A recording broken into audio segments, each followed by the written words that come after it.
what does that look like, right? Because I've seen this and I've seen some disasters with it too. Like I know somebody that had a profitable gym down here, right? All of a sudden he went out, he sold 30 franchises and everybody's basically, I don't even think the guy's in the country anymore. Let's put it that way. Oh, crazy. Crazy. Let's go.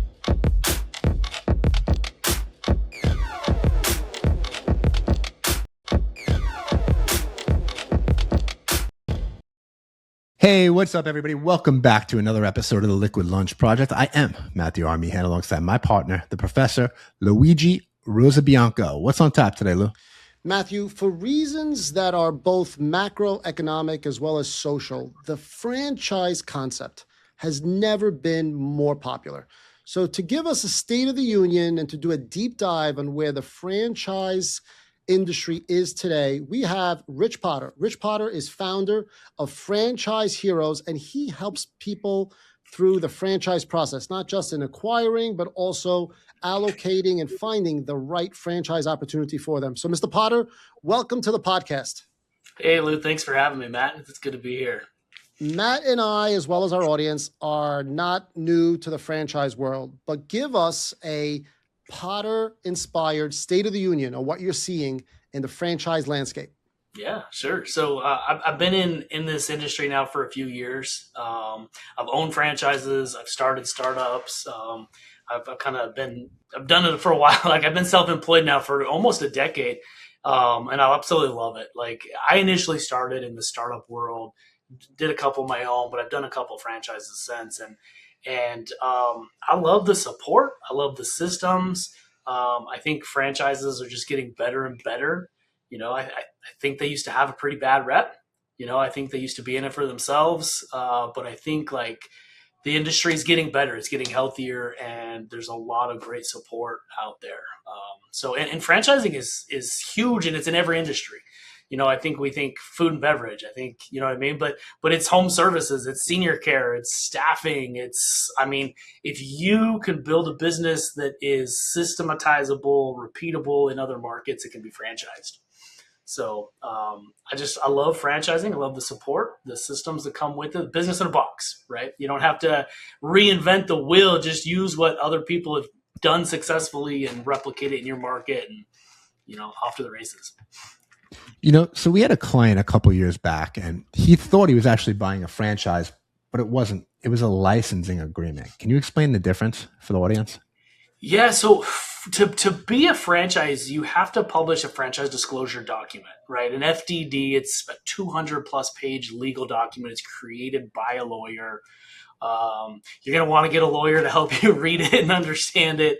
But you have to publish that franchise, register it with the state to like legally operate and offer a franchise in that state. A lot of states are automatic approval states or automatic registration states. You just have to submit it, pay your fee, you're good to go. There's, I think, 13 that are registration states that have to go through a deeper approval process that takes months sometimes. You know, states like California, New York, Illinois, Maryland, those are very difficult. Washington, very difficult registration states. But that's kind of the process to become a franchise and offer a franchise offering. A licensing agreement is definitely different. There's going to be a licensing fee that in most cases similar to a franchise fee, but you're just licensing that person, giving them the right to use the name and the brand. But you're not creating that franchise disclosure document. There's going to be an agreement, but it's definitely going to be a little bit different. And it's regulated different by the FTC. But yeah, they're very similar. Like a lot of businesses will start licensing first because they don't have to pay that lawyer to create the FDD. After they sell a couple of licenses, most of them will eventually see that creating the franchise and creating that FDD is the better way to go, like legally. And so they'll eventually turn into that franchise. But I've seen a lot start as with the licensing agreement instead. We're seeing a lot of pressure on the franchise landscape, what with higher wages, right, putting pressure on the food and beverage franchises, and then the difficulty of hiring, so seeing pressures in the professional services franchises. Are there any cool franchise opportunities out there that you've seen come across your desk that don't involve either new hires or higher wages? Wow. Anything without people. Yeah, no, there are a few franchises that, but you get into that weird area where like you're more like buying a job, right? So like I do have franchises that are consulting based or that really only need that one person, that owner operator, right? So you've got business coaching and consulting. You can run that kind of franchise as a one man show, just you. You don't need to hire. Like senior placement services, so where you're helping seniors get into assisted living. You start that all by yourself, doesn't require employees. There's some like sports fundraising ones, home inspection. Like there's a few where it's just you. You don't have to hire, and you can eventually build it to where you're hiring and building a team. But there are some that, it's just you. You don't have to worry about employees. You don't have to worry about wages. They're harder to sell because they're so reliant on the owner. So there's pros and cons. Like, are you just trying to find that independence and higher income that you can generate as a solopreneur, or are you trying to build something that you can turn around and sell later? So, it's right for some people and not right for others, but there's definitely franchises like that for sure. When you represent purchasers, people that are looking to get into the franchise space, are people usually one and done with an acquisition, or are they also allocating a certain geography, maybe, the Midwest of a certain state or a 100-mile radius? Like, what is common today? Is it just one location or a geographic allotment? Yeah, we see both, and it really depends on that investor's, finances and their goals. Most franchisors, though, are going to push for that person that can do multi-units, right? Like it's better for the system if good owners come in and they own 3 to 5 locations or 3 to 5 territories and can come in and dominate that market. So yeah, you do see like those area developer models where they're coming in and buying a state, multiple locations. Most franchisors prefer that, but you don't have to be that. You can come in by one territory, one unit, depending on the system, but a lot of them will allow that too. So walk me through, let's lift up the hood a little bit, right? So let's say I buy a franchise, right? What is the typical price for a franchise in 2026? Again, all over the board, right? So it depends on what you're doing. If the classic food and beverage franchise, you're $500,000 plus, 1-2 million, because you've got a pretty expensive build out. You got to get that brick and mortar. You got all the equipment. Health and wellness is kind of the same, and beauty. Anything that requires a brick and mortar, you're typically spending 50 to maybe 200,000 plus on your build out, right? On your tenant improvements. And so the health and wellness, the beauty, you're talking like 300 to maybe 600-700. Now where you can get franchises a lot cheaper is home-based franchises or trade-based franchises. So like home services, typically your HVAC, your plumber, your roofer, all those landscaping, those are typically going to range from about 150 to maybe 250, 300. And that's all in. That's franchise fee. That's marketing. That's equipment. That's trucks. That's everything, right? So senior care, it's 100,000 to maybe 175,000. Let's break that down. So, how much is the franchise fee typically? Typical franchise fees today are between $45,000 and $60,000 for the first territory. Additional territories, you're going to get a reduction off of that. Like, so if your first franchise fee, the first territory is 60, that second one's probably 50 or maybe 45. The third one's probably 35. Fourth and beyond, 30,000 typical, and from there, right? So that's what we're seeing today. So let's say I work for Meta. I just got laid off. I'm sick and tired of corporate America, right? I'm not going to leave my fate in anybody else's hands anymore. I come to you. I say, listen, I was in the tech world, not really sure what I want to do, but I know AI is taking over the world. I want to be in the trades. Okay. So I'm assuming you find some things that are a right fit for me, right? You come to me and then we decide on one of the franchises, right? So first franchise is going to be about 60,000. Second, if I buy 2 locations, it'll be 45,000. If I buy those 2 locations, the first one and the second one, do I have a time frame that I have to open up the second one by? Yes. So a typical development schedule for the trades is usually 6 to 12 months. So you open up territory 1. If you have jobs that come in from territory 2, it's totally fine, but you don't have to start development of that one until that 6 or 12-month timeline.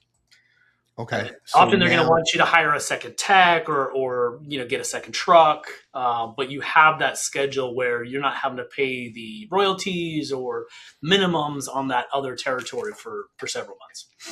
So now what happens if I decide I don't want to open up the next territory? Can I give it back?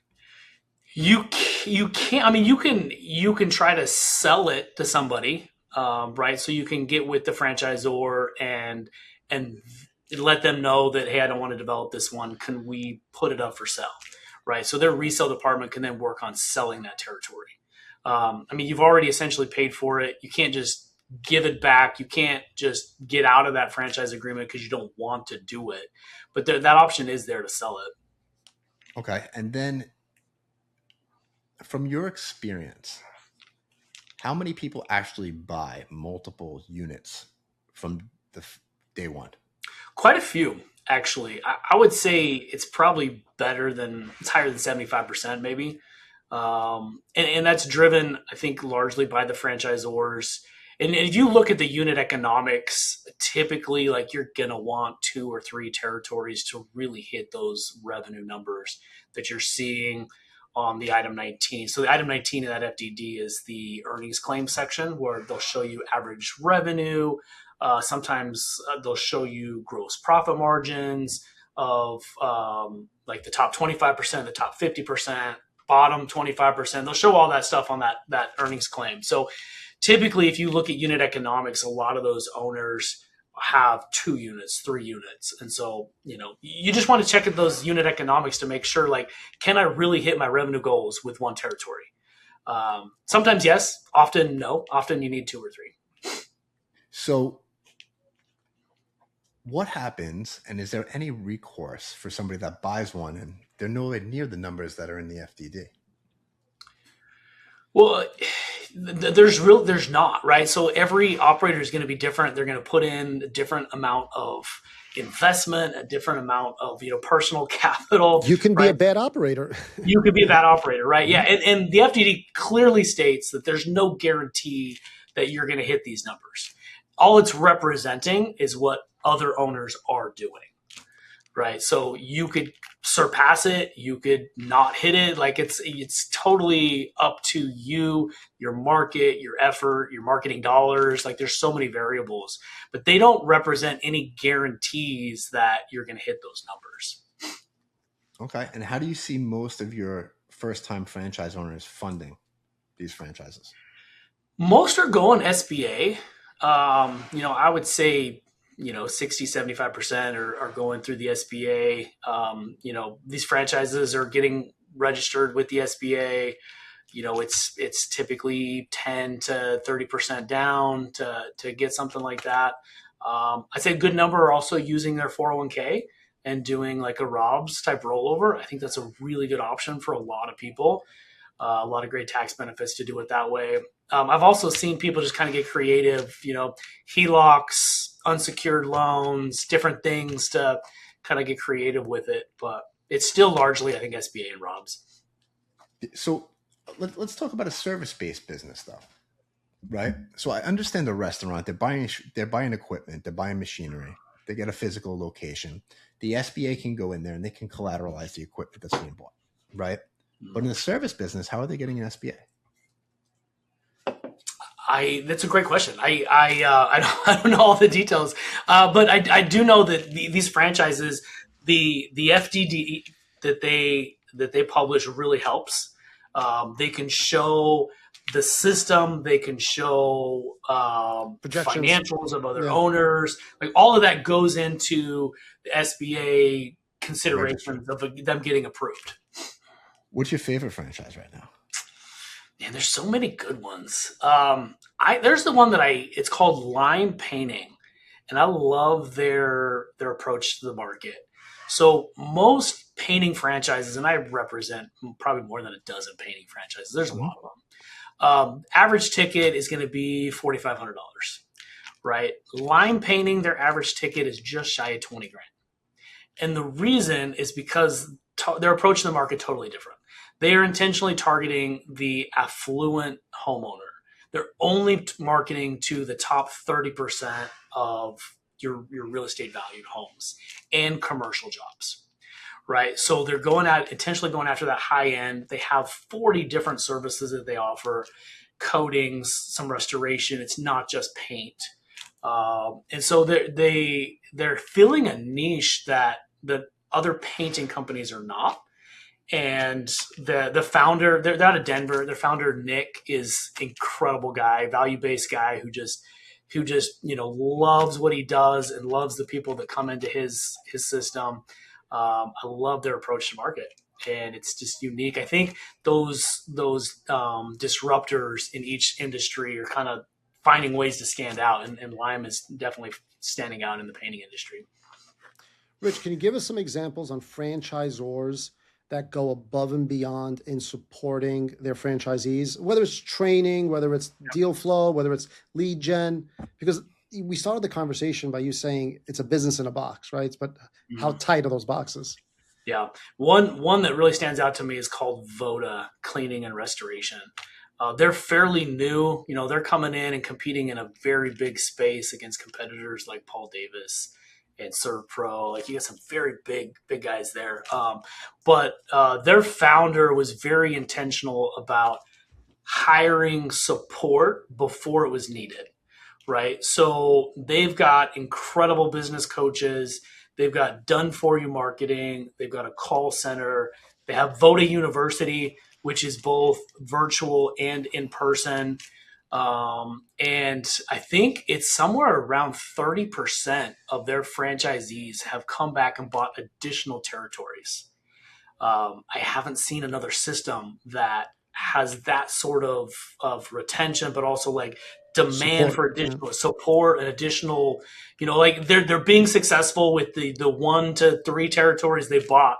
So now they're coming back and they're buying the rest of the market because they see that it's working. They love the support. They love the system, and they're making good money.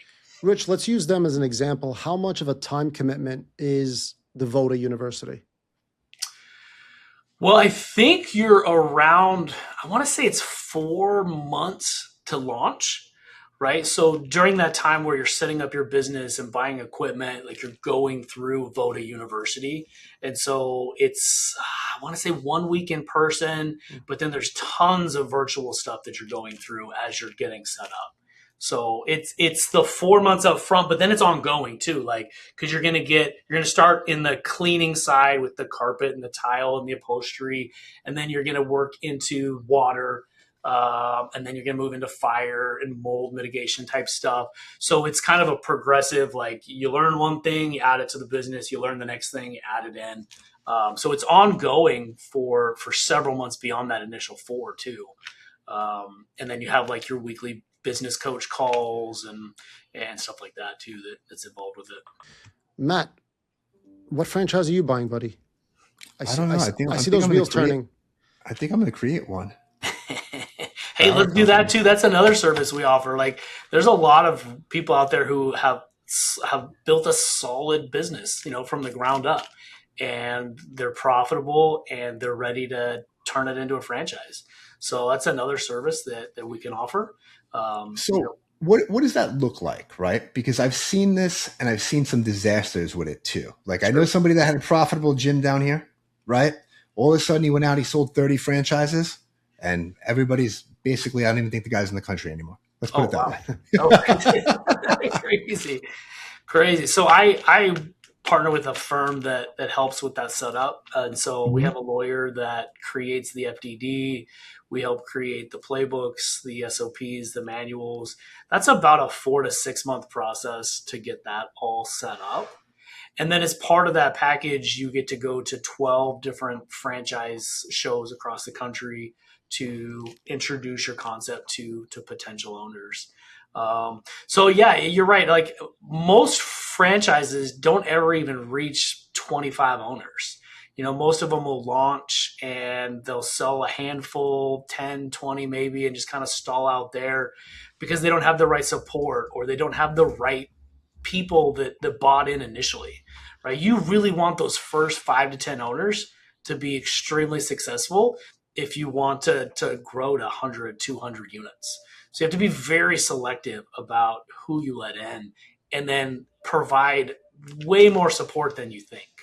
Right? It's not cheap to launch a franchise successfully.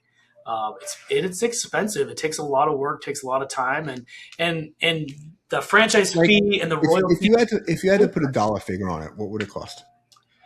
Well, just like the setup, all that, the FDD, all that stuff is about $65,000.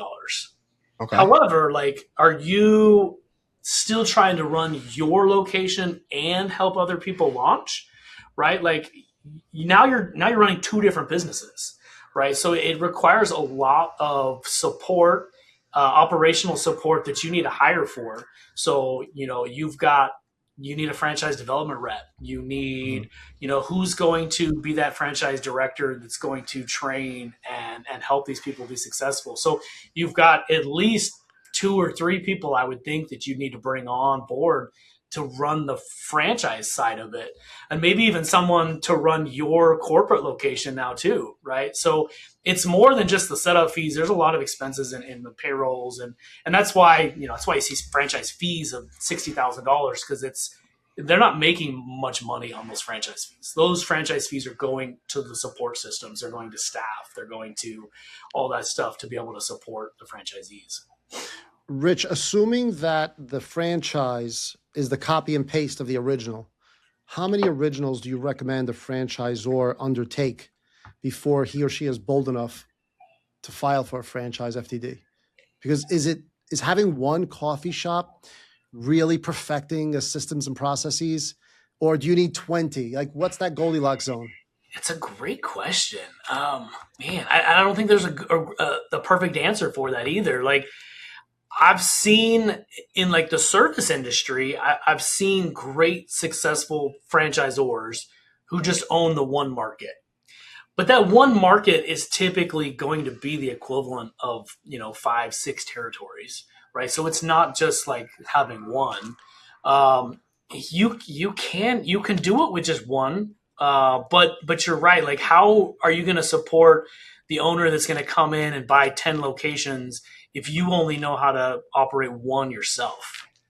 That's unless you're bringing someone in who's got that experience with growth, with supporting that.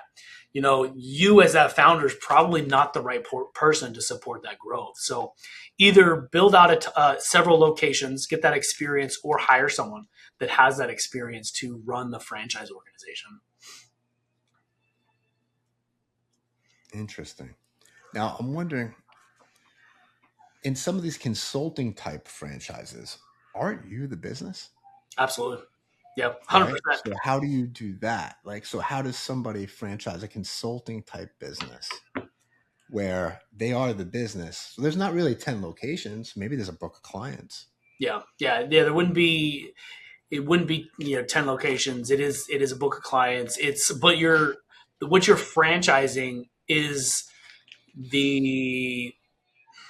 your consulting. A lot of it can be, again, it's systematized. You can train somebody else to do what you're doing, and then they just do it in their market. They do it with their clients, right? So a lot, and some of those in the consulting, like cost reduction consulting, sales consult, a lot of those don't have like geographic restrictions on their territories.